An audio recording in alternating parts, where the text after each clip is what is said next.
So guys, this fighter pay shit with MMA, I feel like it's going full circle, you know? Let me explain. They like to point to boxing because Tyson Fury or Deontay Wilder or AJ make millions and millions of dollars per fight, right?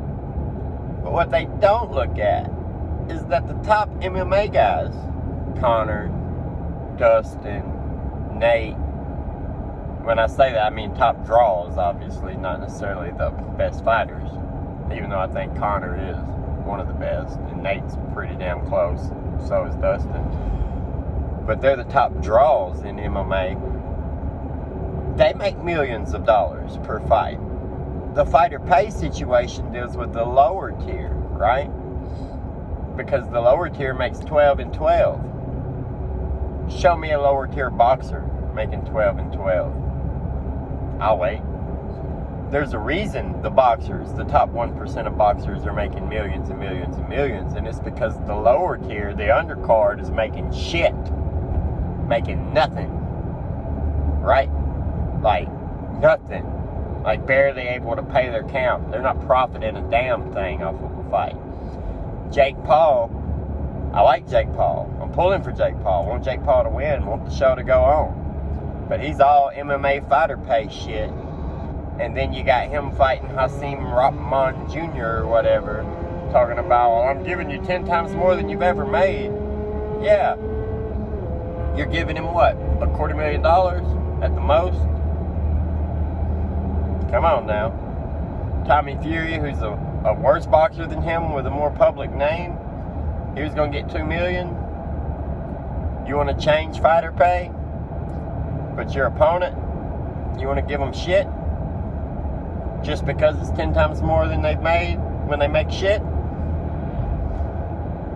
I mean, you can't make this shit up, guys. Like, I don't think that the UFC is ideal. I think the subcontractor thing is kind of bullshit. You know, if you're a subcontractor, you should be able to work for everybody at once. And if you're not a subcontractor, then you should be an employee and get benefits. So I do understand certain parts of that and this and that. But when it comes to making the money and bringing in the money, boxing is way worse than MMA. The point of fighter pay at 12 and 12 is these guys making 12 and 12. Nobody knows who the fuck they are. You know those prelims that's not even on the pay-per-view card? Those guys are making 12 and 12. And of course, you move some big names to a prelim when you have a card. Like you had Robbie Lawler that was going to be on the prelims, but then he got back on the main card.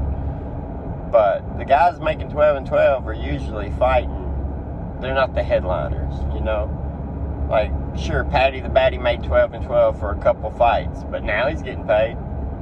If you've got the name, if you've got the draw, you're going to get paid. And if not, $25,000 to win a fight is not that fucking bad of a day.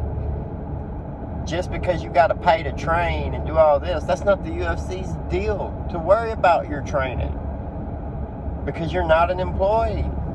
You're a subcontractor. They're giving you a $25,000 payday to show up that night.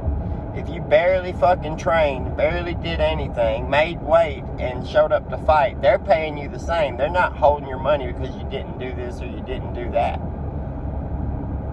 The fighter pay shit's trash. I mean, I'm all for them making them employees. I understand they want more money. Maybe they deserve more money. But don't compare it to boxing. And don't fucking bite on Jake Paul's bullshit, acting like he gives a fuck about fighter pay, saying he'll fight Nate Diaz for free if Dana will pay $50,000 for every minimum fighter. Give me a fucking break here. Even if they could afford it, why would they? And Jake, pay the dude. Don't come talking fighter pay, and then be mad because dude says, hey, I want some more money. It's not how that shit works, bud.